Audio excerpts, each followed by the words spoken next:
Alexander का invasion जो कि 326 बीसी के आसपास हुआ था, उससे पहले इंडिया पर एक बड़ा अटैक और हो चुका था। That was Persian attack.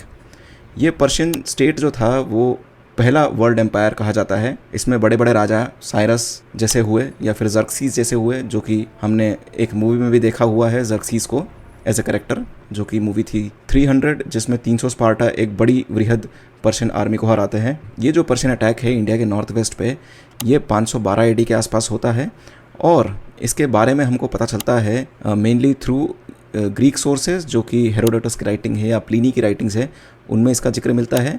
साथ ही साथ एक नस्क रुस्तम करके एक इंस्क्रिप्शन है, पर्शियन इंस्क्रिप्शन, उसमें भी यहाँ के हमको सोर्सेज मिलते हैं, यहाँ का हमको डिस्क्रिप्शन मिलता है। अब इस अटैक में साइरस जब पहली बार इंडिया पे अटैक करने आता है तो वो सी रूट को लेता है। सी रूट पे वो कहीं माकरन कोस्ट पे उतरता है, पर वहाँ से अटैक उसका फेल हो जाता है। बाद में वो काबुल वैली का यूज़ करता है, यानी कि लैंड रूट यूज़ करता है, और इंडस के वेस्ट चलते चलते वो इंडिया पे अटैक करता है, इंडिया के नॉर्थ वेस्टर्न फ्रंटियर पे अटैक करता है। और कुछ एरिया वहाँ पे जो कंबोज या गांधार करके जो जनपद आते थे, महाजनपद आते थे, उनको कन्क्वर करने में वो सक्सेसफुल हो जाता है। ये अटैक देखे तो it is just opposite to the type of attack जो मोहम्मद बिन कासिम ने बाद में करा, यानी अरेबियन अटैक जो इंडिया पे हुआ था। कासिम ने पहले लैंड रूट यूज़ किया था जिसमें वो फेल होता है, और बाद में सी रूट यूज़ किया था जिसमें वो सक्सेसफुल होता है। वहीं पे साइरस ने, जो कि उससे 1200 साल पहले है, साइरस ने जो अटैक किया पहले सी रूट लेता है जिसमें वो फेल होता है, बाद में लैंड रूट में वो सक्सेसफुल होता है। इसके बाद डेरियस वन करके एक राजा आता है, ये भी अटैक करता है और जो टेरिटरी अंडर पर्शियन एम्पायर है इंडिया के नॉर्थ वेस्ट में उसको एक्सपांड करता है। और फिर एक मेजर राजा आता है जिसका नाम है जर्क्सीज, या फिर इसको कहा जाता है छह याश्र, जो बेसिकली उसका पर्शियन नेम है, वो काफ़ी कुछ संस्कृताइज्ड नेम लगता है या फिर संस्कृत जैसा साउंड करता है। ये जो जर्क्सीज या फिर शह यास्र है, ये बहुत ही इनटॉलरेंट और एक बहुत ही रिजिड राजा बन के आता है। यहाँ पे ये रूल करता है, अपने दंड से रूल करता है, इसके दंड नीति से रूल करता है। यह एक भगवान का वर्शिपर रहता है जिसको ये अहुर माजदा कहता है। अहुर माजदा ज़ोरोएस्ट्रियनिज़म में एक बहुत इंपॉर्टेंट भगवान है।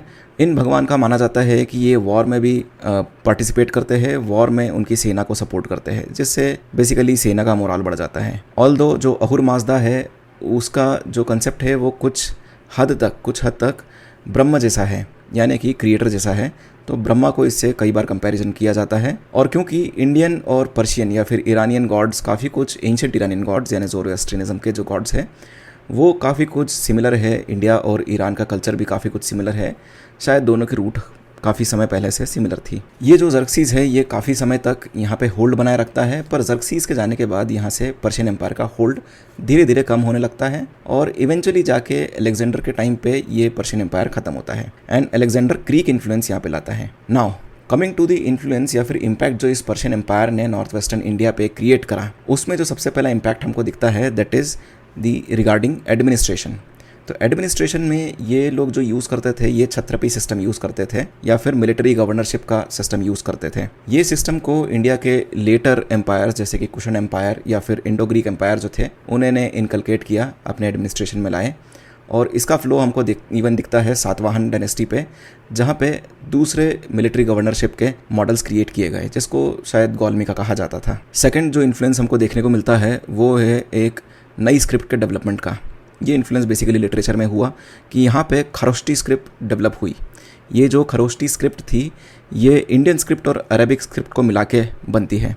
इवन अशोक ने अपने पिलर इंस्क्रिप्शंस में जो रॉक एडिक्ट्स में इसको यूज़ किया है। नॉर्थ वेस्टर्न फ्रंटियर के जो मेजर रॉक एडिक्ट्स है शाहबाजगढ़ी और मानसेहरा, उसमें खरोष्टी स्क्रिप्ट का यूज़ किया गया है। थर्डली नॉर्थ वेस्ट जो एरिया था वो कनेक्ट होता है हमारा मेजर ट्रेड रूट से। यहाँ पे कुछ हद तक सिटीज़ डेवलप होती है, ट्रेडिंग सेंटर्स डेवलप होते हैं, ट्रेड रूट्स डेवलप होते हैं। और एक एंशिएंट टाइम में 512 एडी यानी करीबन आज से 2500 साल पहले पहला इंटरनेशनल ट्रेडिंग रूट डेवलप होता है जिसके थ्रू अच्छा खासा ट्रेड होता है। और शायद पहली बार ही इंडिया का नॉर्थ वेस्ट फ्रंटियर या फिर नॉर्थ वेस्ट एरिया जो है वो एक इंटरनेशनल रूट से कनेक्ट होता है। चौथा इफेक्ट जो कि एक फिलोसॉफिकल इफेक्ट है, उसको यदि देखा जाए तो इंडिया में अब धीरे धीरे करके जो भगवान है वो और मैनली फिगर की तरह देखे जाने लग गए। जैसा कि मैंने कहा अहुर माजदा करके जो भगवान थे जिसको जर्क्सीज मानता था, जो ज़ोरोएस्ट्रियनिज़म में एक मेजर भगवान है, वो एक मैनली फिगर था ऑल्दो उनका कॉन्सेप्ट कुछ ब्रह्म जैसा था कि वो दुनिया के क्रिएटर हैं, परंतु वो सेनाओं को, आर्मीज़ को लीड करते थे, सेनाओं के साथ रहते थे। तो ये एक मैनली या इहलौकिक भगवान था। यदि इस टाइम के बाद देखा जाए तो इंडिया के वैदिक कल्चर में भी इहलौकिक भगवान आना चालू होते हैं। भगवान थोड़े मैनली होते जाते हैं, जहाँ पे विष्णु, रुद्र और ब्रह्म जैसे कंसेप्ट आते हैं। ऑल्दो यहाँ पे पारलौकिक ताकतें इनके पास ज़्यादा होती है, पारलौकिक एलिमेंट्स इसमें ज़्यादा होते हैं, पर धीरे धीरे करके ये जो भगवान है ये मोर इहलौकिक यानी इस धरती से रिलेटेड बनते जाते हैं। यदि देखा जाए तो ये शायद वह टाइम है जब महाभारत चालू हुई होगी, महाभारत को लिखना चालू किया गया होगा। मैं ऐसा इसलिए कह रहा हूँ कि महाभारत में काफ़ी सारे महाजनपद और जनपद आपको देखने को मिलते हैं, तो शायद इस टाइम पे उसका कंपाइलेशन धीरे धीरे करके चालू हुआ था या फिर लिखना चालू हुआ था, बाद में जाके कंपाइल हुई। और यदि महाभारत के भगवान को हम देखें तो वो तो अवतार लेके इंसान ही बन के आ जाता है। वो कृष्ण रूप में आता है और जो अर्जुन है या फिर जो पांडव है उनकी सेनाओं को लीड करता है। तो ये चेंजेस कुछ हमको वैदिक कल्चर में देखने को मिलते हैं।